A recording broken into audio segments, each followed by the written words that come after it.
conferencia que tuvimos con la maestra Fabiola. Y bueno, vamos a continuar ahora con una conferencia bastante interesante que nos va a compartir el doctor Israel. Les comparto un poquito del doctor Israel para comenzar y no retrasarnos más. El doctor Israel Campos González es profesor adjunto de nefrología en la UNAM, en el departamento de nefrología en el Hospital Dr. Miguel Silva, aquí en Morelia. Es Senior Research Fellow en Renal Research Institute de Nueva York. Es Fellow en nefrología, intervencionista en el Hospital Universitario de Maracaibo, en Venezuela.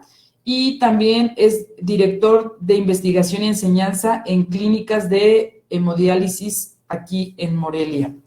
El tema con el cual nos va a apoyar, o bueno, nos va a compartir el doctor Israel es bastante interesante y además se complementa también con el otro tema que venimos escuchando de nutrición. Ahora elegimos darle este cierre de año a las conferencias de Genios Nocturnos con dos temas muy interesantes y relacionados con la salud.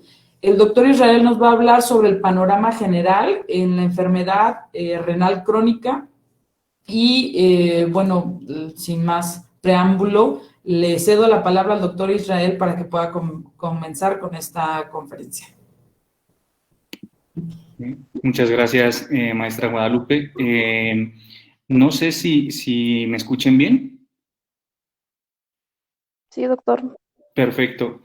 Y respecto a la pantalla, ¿alcanzan a visualizar la presentación?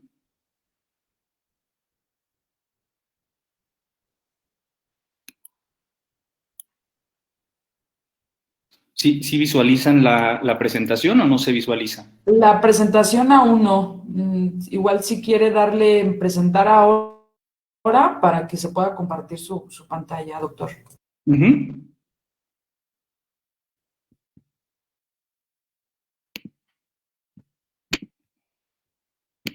Ok.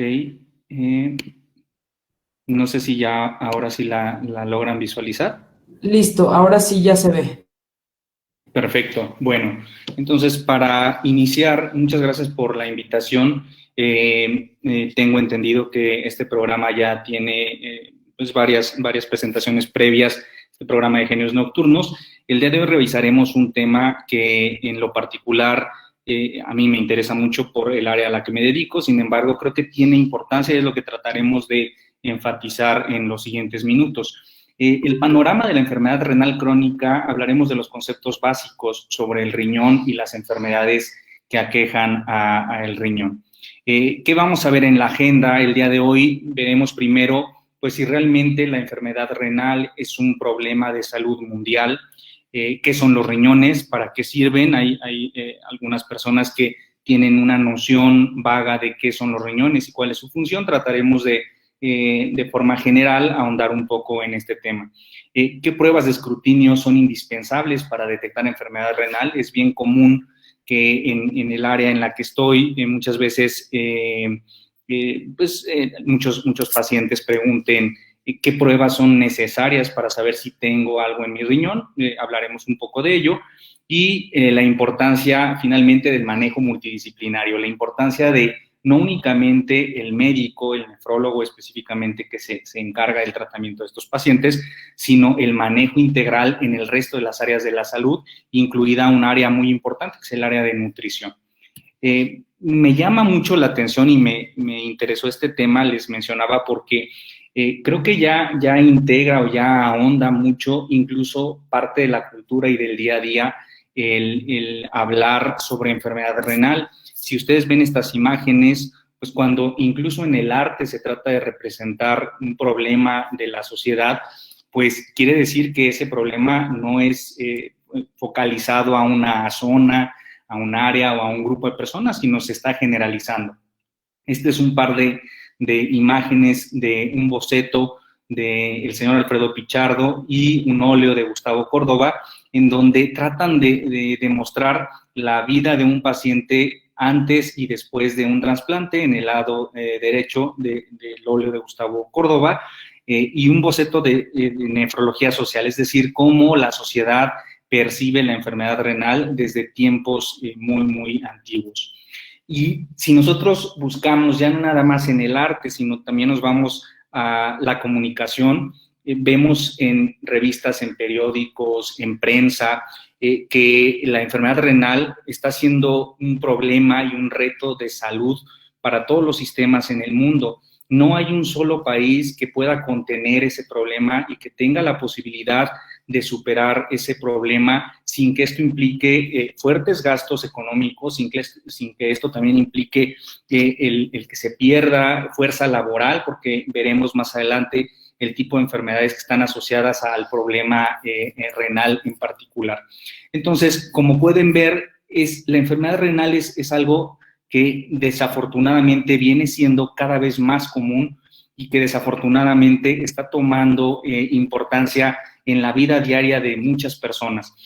Antes decían, pues no hay un solo mexicano que no tenga un familiar diabético, y yo creo que entre los que están ahorita presentes en la plática, seguro alguno o más de alguno tendremos familiares diabéticos, familiares hipertensos.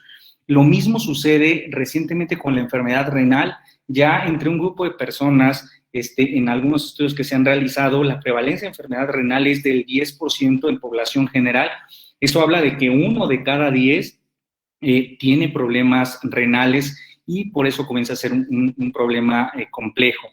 Decíamos 10%, si nosotros calculamos 10% para la población en México, pues podemos sacar cifras locales, pero si esto lo traspolamos a la población mundial, pueden ver en esta imagen en la pantalla cómo para la población que se estima tener para 2030, pues 10% de 8.500 millones de personas es un gran número de personas con enfermedad renal.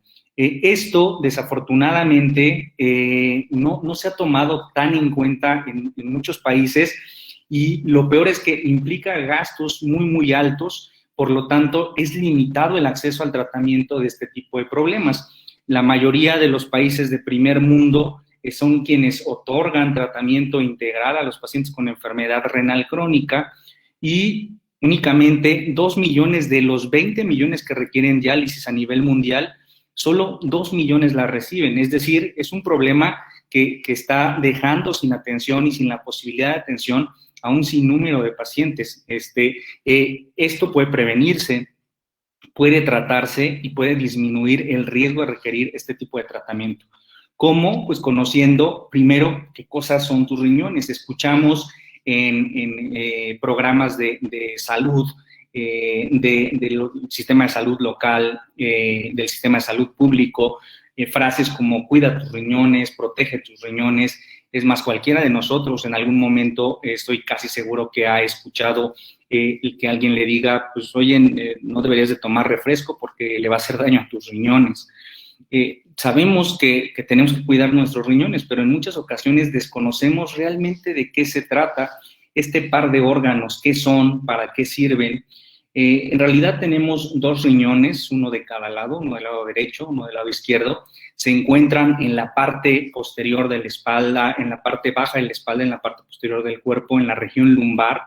En esta imagen pueden ver ahí resaltado la ubicación con respecto a otros órganos.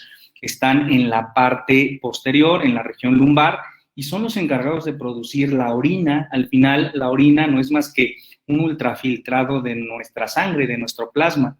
Es decir, los riñones se encargan de filtrar la sangre para que podamos eliminar muchas toxinas, eliminar agua, eliminar todo lo que nosotros ingerimos y convertirlo en orina, y esta orina pues que se elimine del organismo, se elimine del cuerpo. Entre las funciones más generales, cuando nosotros hablamos de funciones del riñón, podemos hacerlo tan complejo como queramos. Hay tratados de nefrología que hablan de pura fisiología renal, de pura función renal, en donde es extremadamente complejo el comprender la fisiología renal. Sin embargo, si nosotros tratáramos como de resumir y de explicar quizá personas que no estén familiarizadas con la medicina o con las áreas de la salud, cuando nos preguntan, bueno, ¿y para qué sirven los riñones? la forma más simple de mencionarlo son estos aspectos o estos puntos. Equilibrio hídrico, equilibrio del agua, electrolitos, metabolismo mineral óseo. ¿Qué cosa es todas estas funciones que tienen nuestros riñones? Pongamos un ejemplo y no sé si ustedes pueden imaginar o recordar lo que hoy consumieron de alimento, lo que desayunaron, lo que comieron. El riñón se encarga de eliminar toda la cantidad de agua que no necesitemos. Es decir, si yo el día de hoy ingiero 5 o 6 litros de agua, pues probablemente no la necesite y entonces voy a producir más orina. Esa orina no es más que el equilibrio del agua que debe de tener mi organismo.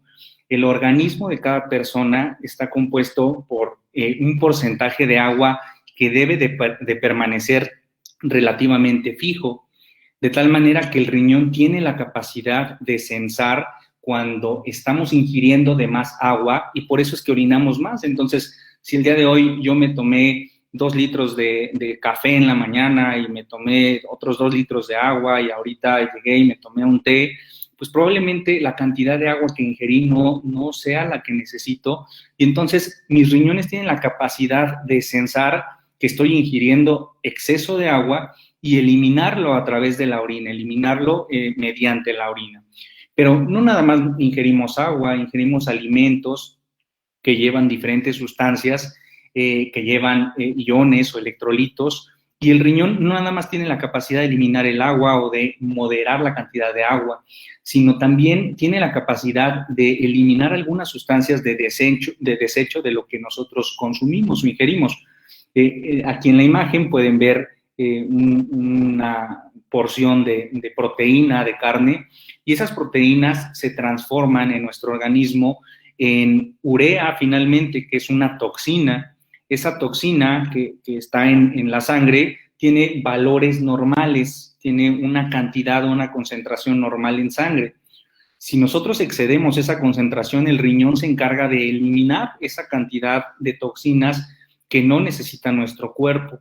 Entonces, los riñones tienen esta función muy, muy práctica que cuando va a la consulta a alguno de los pacientes, obviamente no del área médica, obviamente personas que no están involucradas en el conocimiento del campo de la salud, y la forma simple de decírselo es, imaginen un colador.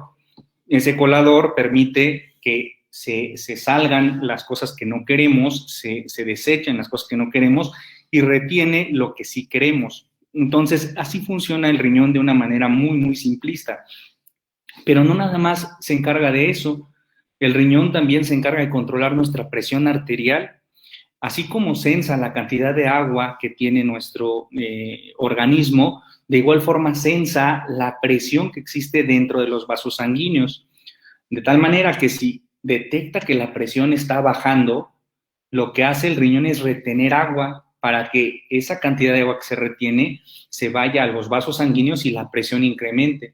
Libera algunas sustancias con nombres muy raros como renina, como angiotensina, favorece un sistema que así se llama, sistema renina, angiotensina, aldosterona, que es un sistema metabólico, que es un sistema endocrino, que tiene como función final el contraer los vasos sanguíneos. Es decir, si nuestro riñón sensa que la presión de nuestro cuerpo comienza a descender, el riñón se encarga de retener agua, de liberar renina, de permitir que se active ese eje sistema renina-angiotensina-aldosterona y que pueda incrementar la presión arterial. Pero no nada más de esta manera, sino también decíamos que se encarga del control de electrolitos. Hay una sustancia que se llama sodio, que está en la sal de mesa, en la sal común, y el sodio también favorece el incremento de la presión arterial, y el sodio también es regulado por el riñón, de tal forma que si el riñón no funciona bien, pues una de las manifestaciones que puede arrojar es el descontrol de la presión arterial, generalmente con cifras muy elevadas de la presión arterial. ¿Qué otra cosa hace el riñón? El riñón también se encarga del metabolismo mineral óseo. ¿Qué es el metabolismo mineral óseo? Es la modificación de las concentraciones de calcio que hay en nuestra sangre, de fósforo que hay en nuestra sangre, y la respuesta a la presencia de una hormona que se llama paratormona para que la vitamina D se produzca en el cuerpo humano. La vitamina D es básica en el metabolismo del calcio, del fósforo, de tal forma que si no tenemos un aporte suficiente de vitamina D, el calcio no se logra absorber de forma adecuada. Si no tenemos un aporte suficiente de vitamina D, en muchas ocasiones existen trastornos que llevan a que el calcio se deposite en áreas donde no debería de estar. Entonces, el calcio debe de estar en el hueso y en ciertas concentraciones en la sangre para permitir la función de algunas células. Cuando no tenemos la función normal o regulada de forma adecuada, lo que va a suceder es que el calcio, en lugar de irse al hueso y darle fuerza al hueso, se va a empezar a depositar en sitios donde no debería, y es cuando se forman placas de calcificación en arterias. El típico escenario es el de las arterias coronarias. Todos hemos escuchado de alguna persona que tiene problemas del corazón por infarto, angina o isquemia coronaria. Eso es lo que sucede, que en muchas ocasiones se forman estas placas de calcio con otro tipo de grasas y que obstruyen la circulación de la sangre. Entonces, también en eso está involucrado el riñón. ¿En qué otra cosa está involucrado el riñón? En la producción de sangre. El riñón se encarga de producir una sustancia que se llama eritropoyetina. De hecho, la eritropoyetina es una de las hormonas que en algunas ocasiones algunos deportistas de alto rendimiento llegan a utilizar de forma incorrecta, porque la eritropoyetina permite que se creen más glóbulos rojos, más eritrocitos. Los eritrocitos, como bien sabemos, son las células de nuestra sangre que transportan el oxígeno. Si nosotros tenemos una adecuada producción de eritropoyetina, pues tenemos una adecuada cantidad de eritrocitos y la sangre se va a producir de forma adecuada en nuestro organismo y se transportará oxígeno.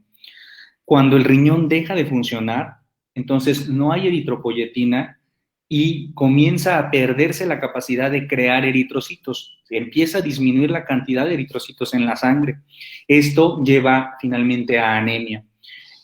Los pacientes con enfermedad renal también desarrollan problemas relacionados con anemia. Entonces, en términos muy, muy generales, esto es parte de las funciones del riñón. A colación sale esta imagen, esta diapositiva, porque una vez me preguntaba uno de mis pacientes que si era lo mismo un nefrólogo y un urólogo, y hay cierta confusión en las personas en general respecto a la función del médico que se encarga del cuidado de los riñones. El sistema urinario, como pueden ver aquí en esta imagen, está formado por los riñones, por unos conductos que se llaman uréteres, por una bolsa que almacena la orina que los riñones produjeron, que se llama vejiga. Entonces, cuando los riñones producen la orina, esta cae a través del uretero, llega hasta la vejiga y finalmente se elimina de la vejiga a través de la uretra. ¿Cuál es el área de competencia del nefrólogo? El nefrólogo es el que se encarga de ver particularmente la función y la enfermedad de los riñones. Y el urólogo de la vía urinaria, es decir, el urólogo es experto en la vía urinaria, en los problemas de los ureteros, de la vejiga, de la uretra, y el nefrólogo de los problemas que hay en el riñón. Y como pueden ver, las patologías que veremos, las enfermedades que veremos más adelante, son distintas porque es distinto lo que se produce como enfermedad a nivel renal que lo que se produce como enfermedad a nivel vesical o ureteral. ¿Qué enfermedades pueden afectar al riñón? Creo que alguno de los que están aquí presentes en algún momento de su vida ha desarrollado alguna infección urinaria. Entonces, las infecciones urinarias son eso, son infecciones que pueden llegar a afectar al riñón como parte de la vía urinaria. Cuando afectan al riñón, este tipo de infecciones se llaman pielonefritis.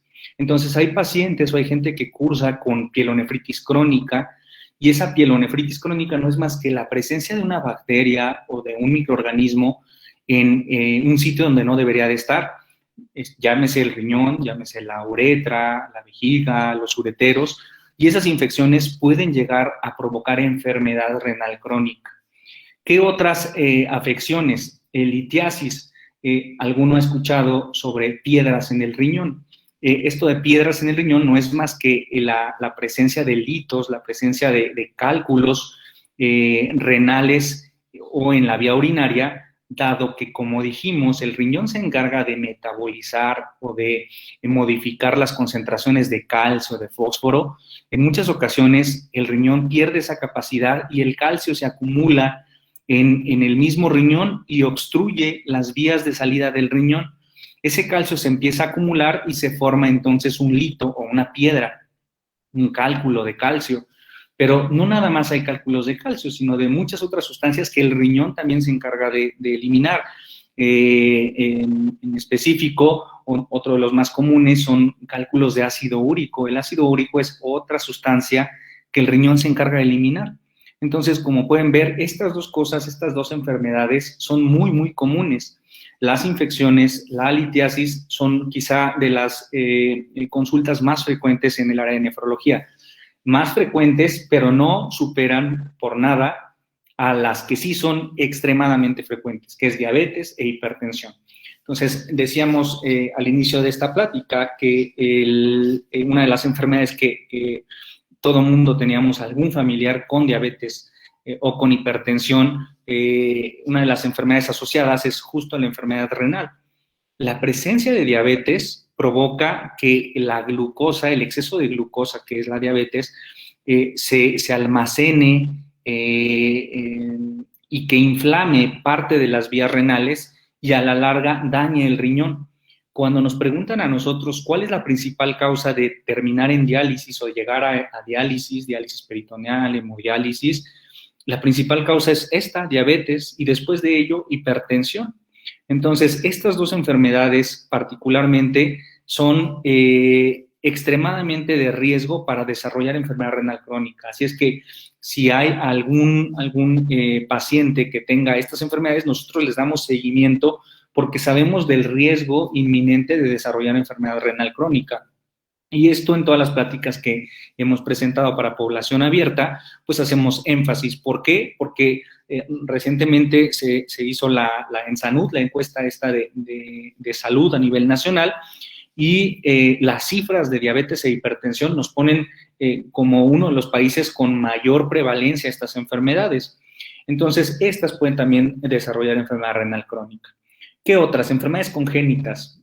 Alguien quizá haya escuchado en algún momento de algún conocido, alguna persona que dice que nació con riñones pequeños. Entonces, la hipoplasia renal, que es una enfermedad congénita quiere decir que así nació. Durante el desarrollo embrionario, desafortunadamente, hubo un mal desarrollo de estos órganos y de forma congénita, desde el nacimiento, se tienen problemas renales. Las glomerulopatías, esto ya es más complejo. Las glomerulopatías son un grupo de enfermedades propias del riñón que afectan a la unidad funcional del riñón. Eso que decíamos que de forma simple nos imagináramos como si fuera un colador, está a su vez formado por un sinnúmero de pequeñas estructuras llamadas nefronas. La nefrona es la unidad funcional del riñón. ¿Qué son las nefronas y qué es este nombre tan raro de nefrona? Imaginen un estambre, imaginen una madeja de estambre, una bola de estambre. Ahora imaginen que tienen los dos extremos de ese estambre y que la bola de estambre queda aquí en su mano y tienen un extremo en la parte superior y otro extremo del estambre en la parte inferior. Así es como funciona el riñón. Ese estambre no son más que vasos muy, muy pequeñitos, vasos sanguíneos muy pequeñitos. La vía de entrada de esos vasos sanguíneos queda recluida en un ovillo, queda recluida en una cápsula que se llama glomérulo. Ahí en el glomérulo es donde se forma la orina. Este estambre que se imaginaron ustedes está cubierto por una estructura que es la que sirve como barrera de filtración, de tal forma que la sangre que entra por esa porción de estambre que ustedes se imaginaron en la parte superior, esa sangre que entra se va a filtrar y después va a salir ya limpia por la parte inferior. A esta estructura se le llama glomérulo. Así es como funciona el riñón. Y el riñón tiene aproximadamente 1 millón de nefronas por cada uno de nuestros riñones. Entonces tiene 1 millón de glomérulos que son las unidades funcionales o que es ese colador que les mencionaba que imaginaran. Cuando esas estructuras se dañan, se le llama glomerulopatía. Y es entonces cuando empiezan a aparecer también problemas relacionados con la eliminación de toxinas, la eliminación de agua, etc. Otras enfermedades, cáncer, problemas cardíacos, problemas de hígado, son menos frecuentes, pero están también asociados con la presencia de enfermedad renal.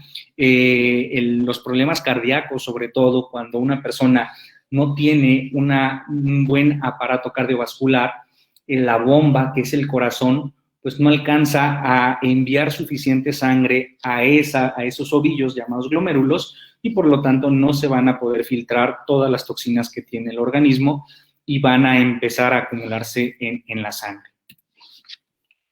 ¿Y qué pasa si se daña el riñón? Pues existen diferentes estadios. Decíamos que estas unidades pueden ver aquí en esta imagen, hay unas unidades muy pequeñitas, estas son los glomérulos. Cuando estas unidades funcionan de forma normal, la filtración en su pantalla del lado izquierdo, pueden ver que está al 100%. Nosotros llamamos tasa de filtrado glomerular a esta capacidad de filtración y está al 100%. Conforme se va perdiendo la función renal, pues este número de glomérulos que permiten llevar a cabo este filtrado va disminuyendo, de tal forma que si ven hasta el final de la imagen, en el último recuadro, donde la filtración es menor al 10%, en este punto es donde el paciente ya no puede vivir si no se inicia una terapia de reemplazo renal. Entonces, ¿qué sucede si se daña el riñón? Va a ser necesario iniciar una terapia de reemplazo renal. Y una terapia de reemplazo renal es diálisis, hemodiálisis, trasplante renal. Entonces, ¿cuál es la consecuencia de descuidar nuestros riñones? Que tenemos el riesgo de llegar a este punto en donde requiramos una terapia de reemplazo renal que cambia por completo la calidad de vida de las personas. Entonces, de forma general, estas son las funciones básicas del riñón.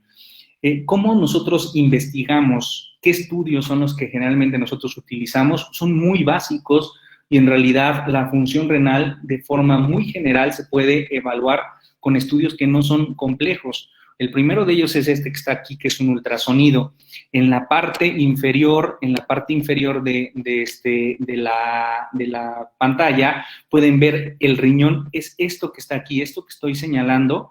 Esa es la imagen del riñón en un ultrasonido. Del lado derecho está relacionado con un órgano que se llama hígado y si se fijan tiene más o menos el mismo color que el hígado. A esta parte, cuando tiene el mismo color, pues sabemos que es un riñón normal. Vemos en la parte superior un riñón también, esto que está aquí, y vean cómo está completamente deformado. Si se fijan, parece como si tuviera lobulaciones, como si el borde estuviera lobulado, como si tuviera un empedrado. En muchas ocasiones así le decimos a los estudiantes, para que imaginen cómo está el riñón, y pierde la tonalidad que tiene de forma normal. Este es un riñón con daño crónico. Entonces, con un ultrasonido nosotros podemos saber cómo está el riñón. ¿Qué otros estudios? Estudios de orina y estudios de sangre. Hay un estudio muy, muy básico que se llama examen general de orina y a través de este estudio nosotros podemos evaluar la presencia de algunas sustancias que no deberían de estar en la orina, como proteínas. No debe haber proteínas en la orina. La presencia de proteínas traduce daño renal. Y específicamente un par de sustancias nos ayudan mucho, que es la creatinina y la urea. Estas dos toxinas urémicas son productos de desecho de las proteínas. Cuando nosotros consumimos carne, entra una vía metabólica que es muy compleja y nos llevaría mucho el tratar de explicarla de forma puntual, pero al final todo lo que nosotros consumimos termina metabolizándose en productos más pequeños, en sustancias más pequeñas. Las proteínas de la carne terminan convirtiéndose en urea y terminan convirtiéndose en creatinina. Esto se puede medir en la sangre. Existen valores normales de estas toxinas y cuando nosotros detectamos que esos valores son superiores a lo normal, definitivamente tenemos que investigar la función renal de ese paciente.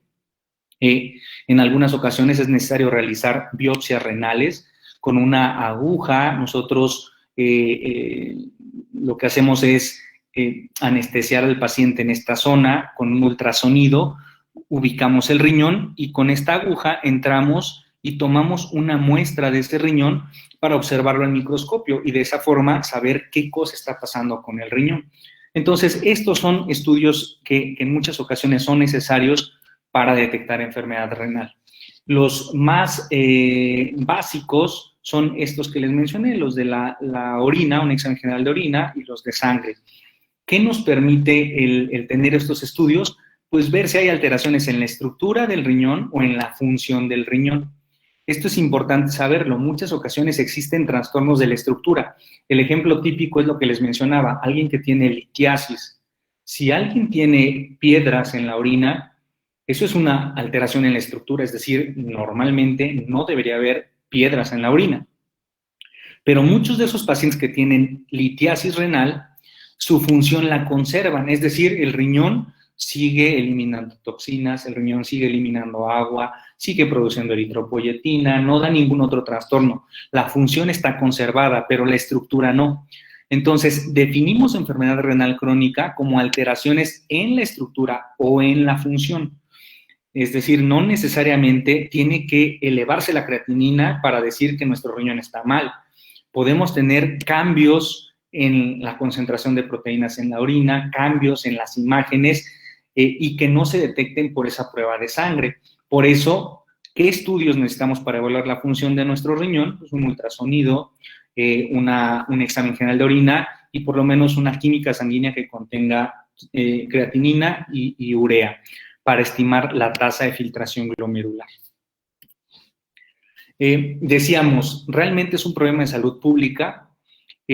Como en muchas cosas, desafortunadamente en nuestro país no hay registros útiles por completo que traten de localizar a nuestro país de forma general en el mundo en donde estamos. Esto es un reporte que se hace cada año de la base de datos de enfermedad renal de los Estados Unidos, donde comparan ellos su prevalencia con muchos otros países. Vean Uruguay, Suecia, Noruega, Chile. Cada una de estas líneas son diferentes países. México utiliza los datos de Jalisco, que es el único estado que envía información, y traduce esa información como si fuera una muestra del país completo. Sin embargo, vean cómo la prevalencia de enfermedad renal crónica, la incidencia en este caso, es extremadamente alta, apenas por debajo de Taiwán, que es el país que más enfermedad renal crónica tiene, y de los Estados Unidos, poquito arriba, con la información que tenemos de solo un estado, del estado de Jalisco. Entonces, para nuestro país, más allá de que a nivel mundial sea un problema de salud pública, para nuestro país definitivamente es un problema extremadamente complejo por las condiciones en las que nos encontramos. Esa enfermedad renal, decíamos, pues tiene diferentes estadios, depende de qué tanta función se haya perdido. Si no se ha perdido tanta función, estamos en el estadio 1, si se perdió de manera moderada, estadio 2, estadio 3, hasta llegar al estadio 5. Esta es donde el paciente prácticamente ya no tiene función renal, es menos del 10% de su función renal, y este porcentaje es el que requiere diálisis, hemodiálisis o trasplante.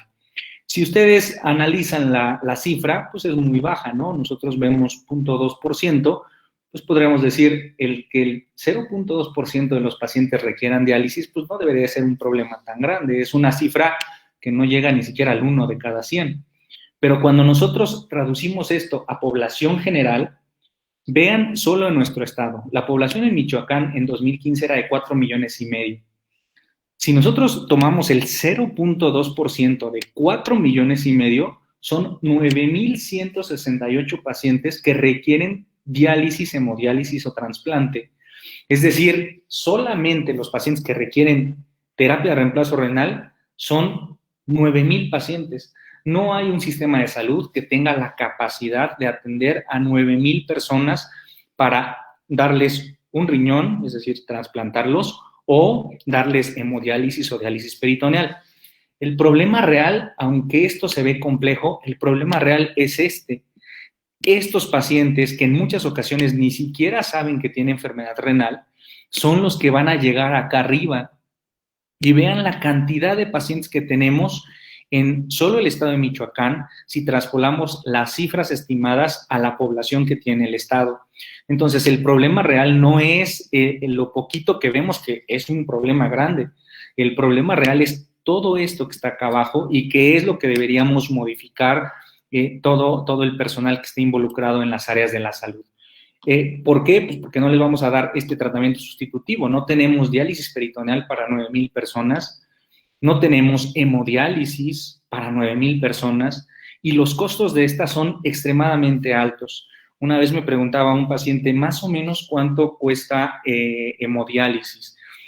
Cada sesión de hemodiálisis varían los precios, el costo promedio es alrededor de 1,500 pesos y cada paciente necesita ir 3 veces a la semana. Es decir, necesita 4,500 pesos para poder vivir una semana. Eso, si lo ponemos a una quincena, son 9,000, 18,000 pesos al mes. Nos preguntaban una vez, ¿quién tiene la posibilidad, fuera de población general y abierta, en el mismo personal médico, quién tiene la posibilidad de estar pagando solo hemodiálisis 18,000 pesos cada mes, de ahí hasta que pierdas la vida? Pues prácticamente nadie. Entonces es un problema muy, muy grande, pero nosotros podemos ayudar a resolverlo si detenemos ese problema y evitamos que ese grupo de personas que estaban en la parte de abajo de ese iceberg llegue a requerir este tipo de terapias. Y obviamente, si no hay capacidad para hemodializar, menos para trasplantar. La lista de espera de trasplante renal en nuestro país es extremadamente tardada. El tiempo de espera promedio es alrededor de 7 años. Entonces, el tener 7 años de enfermedad renal crónica y requerir hemodiálisis o diálisis peritoneal pagando 18,000 pesos al mes durante 7 años, prácticamente es un imposible para la gran mayoría de las personas en nuestro país. Y los sistemas de salud no todos cubren esta enfermedad. Entonces, es un problema muy, muy, muy delicado. Si lo vemos desde otra perspectiva, el número de especialistas que se encargan de este problema, pues también es poco. En todo el país, para el 2019, en todo el país había aproximadamente 1,000 nefrólogos certificados. Entonces, en todo México, para 120 millones de personas, solo había 1,000 nefrólogos.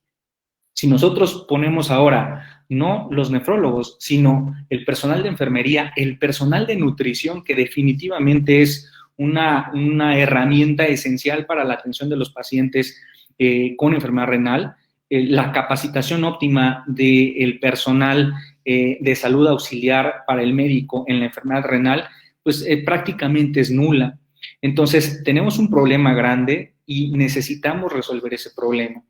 Necesitamos personal especializado para esta área.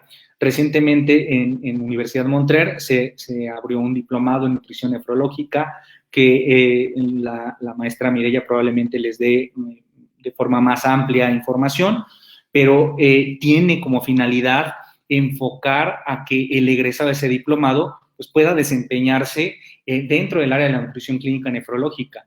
Mencionábamos que es esencial el que exista el apoyo nutricional. ¿Por qué? Porque si nosotros recordamos las primeras diapositivas, pues prácticamente la función del riñón está relacionado de forma íntima con todo lo que consumimos.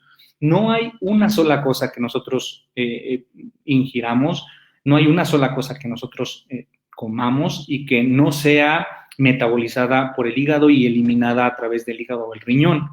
Entonces, prácticamente todo lo que nosotros comemos, pues termina desechándose a través de la urea, a través de la orina, y necesitamos del apoyo de especialistas en el área de nutrición que puedan orientar a los pacientes que están dentro de ese iceberg en las partes inferiores para que no progrese su enfermedad y requieran de terapias de reemplazo renal.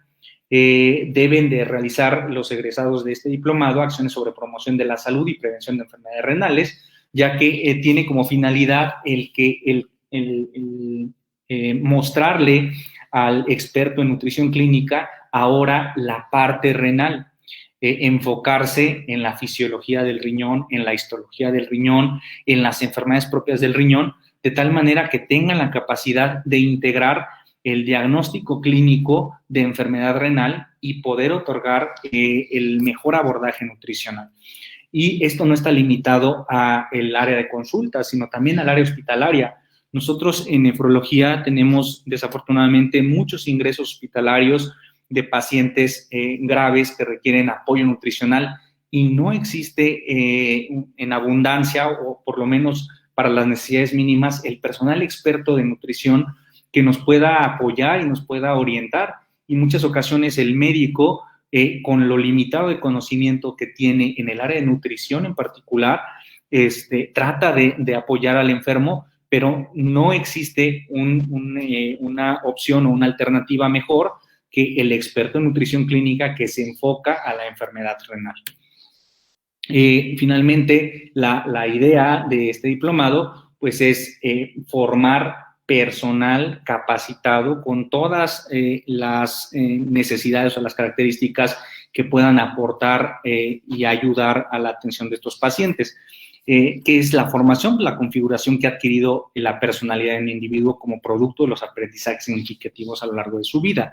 Esto es todo lo que yo sé, más las cosas que he integrado tratando de enfocarlo para la resolución de algún problema.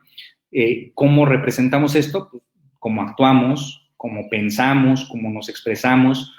Ahorita quizá algunos de los términos para algunas personas que no estén relacionadas con las áreas de la salud, pues son complejos. Sin embargo, un experto egresado de este diplomado debe de expresarse de forma correcta en el área nefrológica, la forma en cómo va a trabajar, la forma en cómo va a estudiar, con un método de solución de problemas, la forma incluso cómo se va a relacionar con el resto del personal de salud, el personal médico, la forma en cómo vive, la forma como se es. Esto es, el fisicoculturista lo conoce a la perfección y sabe que hay 650 músculos. Tenemos un sinfín de posibilidades de trabajar y el fisicoculturista trabaja uno por uno esos músculos hasta lograr los resultados que necesita, que requiere. Pues lo mismo pasa con las capacidades que nosotros tenemos.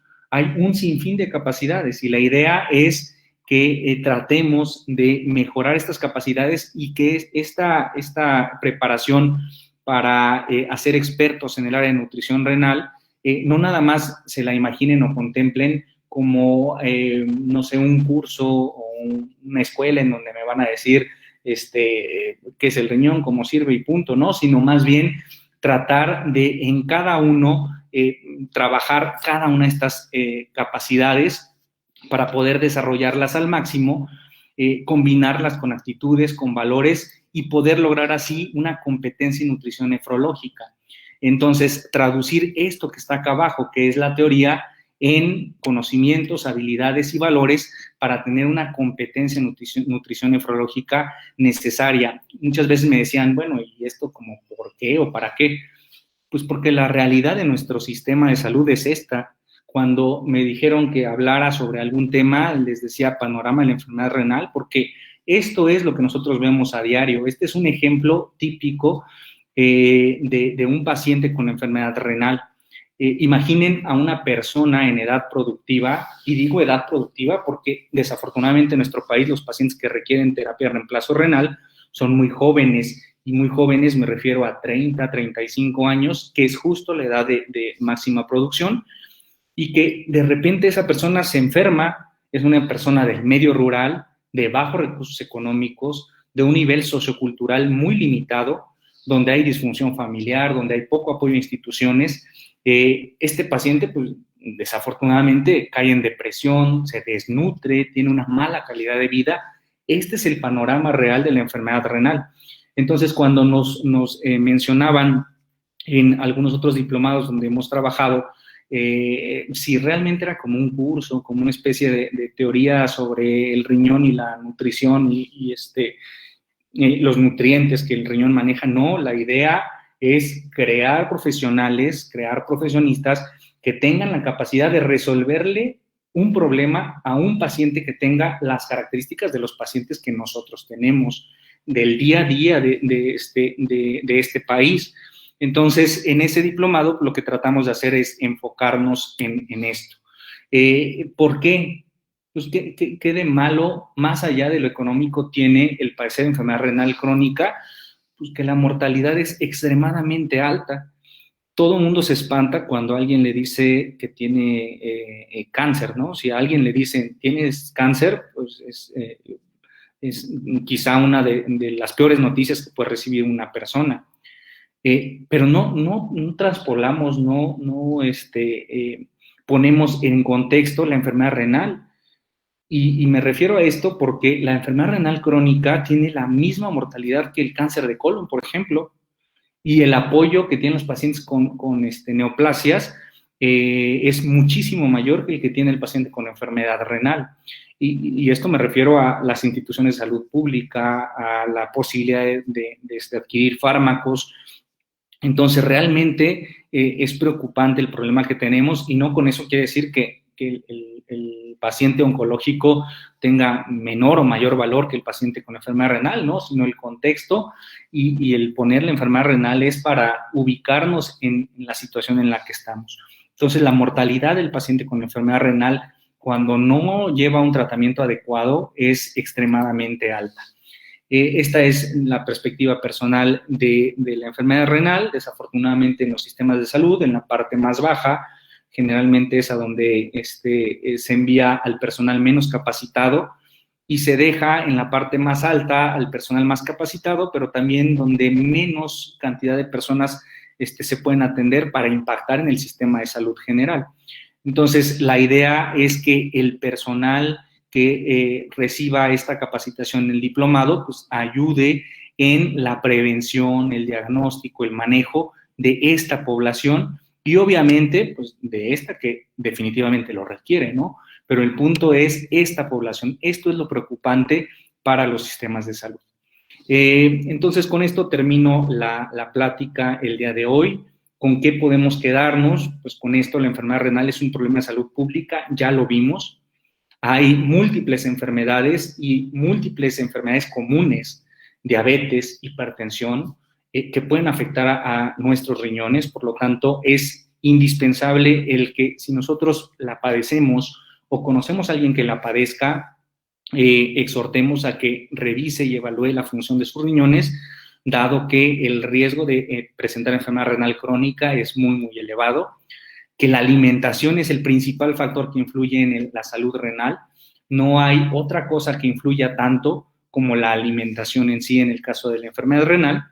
Existe un déficit de especialistas en el área de nefrología, y no me refiero únicamente al déficit médico, sino, ya lo decíamos, en este caso específicamente, expertos en el área de nutriología renal, y es obligación del personal de salud, llámese médico, enfermera, auxiliar, experto en nutrición, nutriólogo, etcétera. Es indispensable el saber que esta población requiere de nuestra atención y necesitamos mejorar de alguna forma las condiciones de vida de estos pacientes, dada la complejidad de su padecimiento. Entonces, necesitamos expertos en esta área. Con esto termino y quiero agradecer nuevamente por la invitación. De igual forma, si en los siguientes minutos existe alguna duda o alguna pregunta, con toda confianza, háganmelo saber y trataremos de responderla. Muchas gracias. Muchas gracias, doctor. Gracias también a todos los asistentes que pues ya llevamos aquí 2 horas hablando sobre la nutrición y la importancia de los nutriólogos en distintas, bueno, al menos ahorita en 2 áreas de la salud. Y bueno, no sé si alguien tenga alguna pregunta específica ahorita primero para el doctor Israel sobre la conferencia, y ahorita damos pie a las dudas que tengan sobre el diplomado.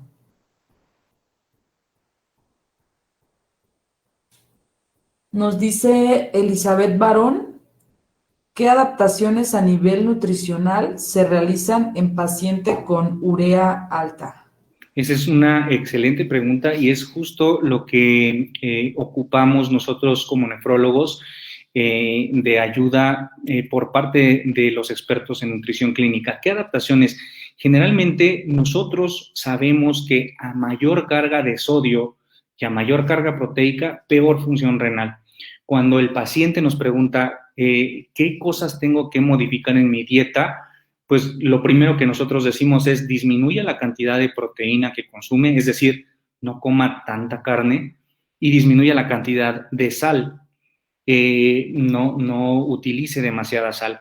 Desafortunadamente, el conocimiento del médico en general dentro del área renal es muy limitado y en muchas ocasiones, en múltiples ocasiones, pues nos limitamos justo a eso, a decir, pues no coma tanta carne, no coma tanta sal, si es diabético, evite harinas, evite azúcares, pero no tenemos en grado suficiente, no tenemos la posibilidad de decirle al paciente, consuma tal porción de tal nutriente, de tal forma, con tal cocción o de tal manera que el paciente nos pueda comprender en el día a día qué cambios tiene que hacer. Entonces el paciente simplemente se queda, me dijeron que no tengo que comer carne, no tengo que comer sal, y eso haré.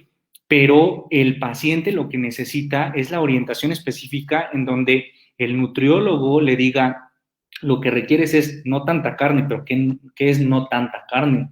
No tanta carne significa cuántos gramos y de qué tipo de carne, por qué de esa carne, por qué de ese tipo de proteínas, por qué proteínas de alto valor biológico y no proteínas de otro tipo, por qué proteínas de origen vegetal en muchas ocasiones son preferibles en los pacientes con enfermedad renal, o peor tantito, el paciente que ya tiene terapia de reemplazo, diálisis, hemodiálisis, le decimos lo contrario, le decimos a él, ¿sabe qué? Usted ahora tiene que comer mucha carne o mucha proteína. Entonces el paciente se queda, si primero me dicen cuando estaba enfermo antes de diálisis que no comiera proteína, ahora me dicen que sí coma proteína, pues no entiendo. El estadio de la enfermedad nos hace recomendar diferentes tipos de aporte nutricio. Entonces, el paciente que esté en hemodiálisis, si no come proteína, se desnutre y tiene mayor mortalidad. ¿Qué modificaciones, de forma puntual a la pregunta que nos hicieron, qué modificaciones nosotros tratamos de limitar eso? Limitamos el consumo de proteína, el consumo de sodio, el consumo de líquidos, de agua, cuando son estadios avanzados de enfermedad renal, prediálisis, antes de diálisis. Y en el paciente que ya tiene diálisis y que tiene urea elevada, es lo contrario. Cuando ya tiene diálisis, ahora le decimos que tiene que comer mucha proteína, pero debe de seguir limitando el consumo de sal, de sodio y de agua. Esto en términos generales. Ahora, en términos particulares, son muchos micronutrientes que se tienen que modificar y que es donde el área de nutrición es experta y nosotros lo que hacemos es referir a nuestros pacientes al área de nutrición renal. Lo malo de esto es que no tenemos el personal suficiente capacitado en el área de nutrición renal al cual podamos referir de forma oportuna a todos los pacientes. Entonces, es por ello que surge esta idea del desarrollo de un diplomado en nutrición nefrológica.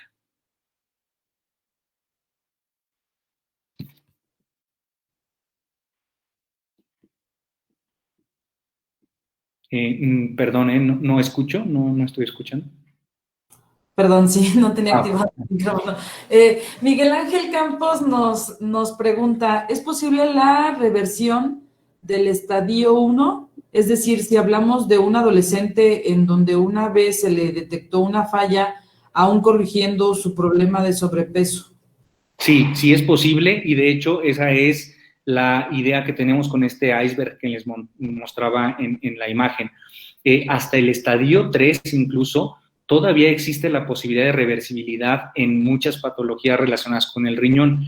El ejemplo típico es diabetes. El paciente con diabetes, generalmente, después de 5 años de diabetes, ya tiene cierto daño en su riñón, aunque no tenga creatinina elevada, urea elevada. Si nosotros hiciéramos una biopsia renal en ese paciente después de 5 años de diabético, ya encontraríamos algunos cambios, sobre todo en aquellos pacientes diabéticos descontrolados. Pero si ese paciente que es diabético, descontrolado, y que ya hicimos una biopsia y tiene daño renal, si nosotros controlamos su glucosa, su presión arterial, y evitamos que tenga cifras extremadamente altas de estos valores, podemos hacer reversible el daño incluso en estadio 3, no necesariamente en el estadio 1. En muchas ocasiones, estadio 2, estadio 3. Este es el grave problema. Si pasa este estadio, el estadio 3, y el paciente nunca fue al médico, nunca se hizo un escrutinio para valorar función renal, generalmente después del estadio 3B no hay reversibilidad del daño renal. ¿Qué es lo que sucede ahí? Que empiezan a formarse cicatrices, así le explicamos a los pacientes. Estas cicatrices, pues como toda cicatriz, queda de forma permanente y ya no hay forma de limpiarla, quitarla o removerla. Entonces va a quedar un daño permanente en el riñón que podemos quizá limitarlo y que ya no se formen más cicatrices, pero esas ya van a quedar. O en el peor de los escenarios, ese paciente no se cuida y no tiene 1, 2, 3 cicatrices, sino muchas, y es esta imagen que veíamos como el riñón se iba deteriorando hasta que pierde más del 90% de su función y entonces se requiere terapia de reemplazo renal. Pero sí, de forma puntual a la pregunta, sí se puede revertir el daño renal. Muchas gracias. No sé si alguien tenga alguna otra duda. También estamos transmitiendo a través de nuestra página de Facebook. Igual también si alguien tiene duda, aquí estoy pendiente para realizar las preguntas. Pregunta también Elizabeth, ¿por qué en algunos pacientes sus cifras de glucosa aumentan en ayuno y bajan después? Ok, específicamente en el área de nefrología, nosotros vemos pacientes diabéticos. El metabolismo de la glucosa y todo lo que tiene que ver con glucosa es parte del área de la endocrinología. Sin embargo, de forma muy general, podríamos mencionar que el metabolismo de la glucosa tiene un ciclo que se llama ciclo circadiano, depende de un ciclo que se llama ciclo circadiano, donde muchas sustancias son producidas de diferente forma y de diferente manera en diferentes momentos del día. La insulina es una de ellas. La insulina controla los valores de glucosa, de tal manera que en ayuno tenemos cierta cantidad de insulina y por lo tanto cierta cantidad de glucosa en la sangre. Si nosotros comemos algo, esto es detectado por el páncreas a través de un complejo de enzimas y el páncreas libera insulina. Esta insulina, al liberarse en la sangre, hace que los valores de glucosa bajen. Entonces, esto es uno de los fenómenos que pudieran explicar esto que pregunta Elizabeth sobre la modificación de la glucosa en ayuno y por qué desciende después en el transcurso del día, porque en muchas ocasiones es esto, comemos y al comer liberamos insulina y esa insulina baja los niveles de glucosa. Sin embargo, existen valores de glucosa normal en ayuno. Si nosotros tenemos niveles elevados de glucosa en ayuno, no siendo diabéticos, quiere decir que nuestro metabolismo del azúcar, de la glucosa, no es normal y requerimos la atención de un médico internista o de un endocrinólogo, dado que esto nos pone en riesgo de desarrollar diabetes. Entonces, existe un valor específico que es 100 miligramos de glucosa. Por debajo de 100 miligramos podemos decir que está normal nuestro metabolismo de glucosa. Cuando supera ese valor de 100, entonces tenemos problemas en el metabolismo de glucosa si este valor es en ayuno. Y desciende pues por esa liberación de insulina. A lo mejor en el transcurso del día comemos algo, se libera insulina y entonces baja un poco ese valor, pero no debería estar anormalmente elevado en ayuno. Muchas gracias. Bueno, pues para no alargarnos también, entiendo que somos genios nocturnos, pero tampoco hay que ser tan nocturnos. Vamos a dar paso a cerrar esta conferencia. Antes de irnos, me gustaría puntualizar en lo que el doctor Israel nos comentaba, que tenemos también un diplomado, un segundo diplomado, aparte del que ya les habíamos comentado en la ponencia pasada. Este es nutrición en enfermedades renales. De igual manera, comenzamos el 6 de febrero del próximo año con las clases, que serán totalmente en línea, de 8 a 2 de la tarde los sábados. En relación a la pregunta que me hacían, los alumnos de nutrición pueden tomarlo siempre y cuando estén en el último semestre.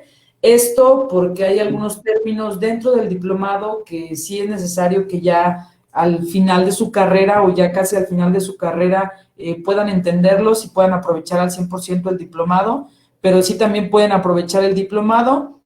Las inscripciones ya están abiertas, tiene un costo mensual de 3,500 y para las primeras 20 inscripciones no hay costo de inscripción. Como les comentaba, la idea de Universidad Montrer con esta área de educación continua es ahora seguir consolidándonos en la parte profesional y en la parte educativa, de estar siempre actualizándonos. Se necesita, y ahora sí que el mundo necesita nutriólogos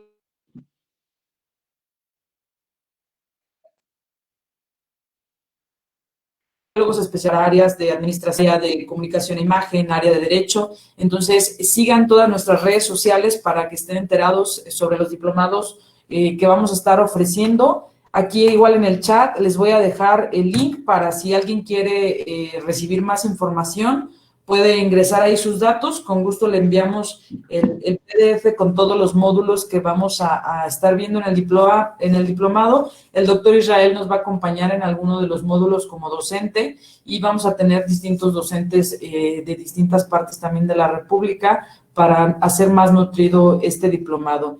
Les agradezco a todos la participación, al doctor Israel por tomarse el tiempo para esta conferencia, a todos ustedes por tomarse el tiempo de ser unos genios nocturnos. Les comparto que esta es nuestra última videoconferencia de este año. Con esta videoconferencia llegamos a un total de 36 videoconferencias a lo largo de este 2020, que aunque suena un número bastante pequeño, la verdad es que es muy nutrido porque logramos ayudar a personas de la comunidad educativa Montrer y personas de toda la demás comunidad educativa a especializarnos, a capacitarnos en distintos temas de distintas áreas. Agradezco también la oportunidad de Universidad Montrer de brindarnos este espacio, por siempre estarnos actualizando y por poder llegar y hacernos llegar a distintas partes, no solamente de la República Mexicana, sino también de todo el mundo. Les agradezco, síganos en redes sociales, para saber los distintos temas que con los temas que vamos a iniciar en el 2021. Y pues muchas gracias al doctor Israel, que además de ser el ponente de esta conferencia, es un gran amigo ya de toda la comunidad educativa. Al contrario, muchas gracias a ustedes por invitarme y cuenten con nosotros para continuar en esta empresa. Muchísimas gracias. Gracias también a Mireya por las facilidades de esta conferencia y pues gracias a ustedes por permitirse ser unos genios nocturnos. Nos vemos en la próxima.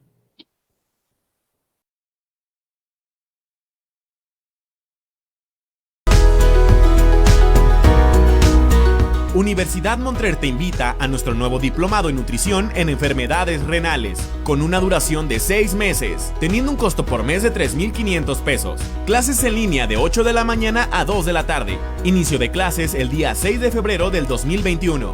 Inscríbete con nosotros y consigue tu diplomado en nutrición y enfermedades renales, con educación continua en Universidad Montrer.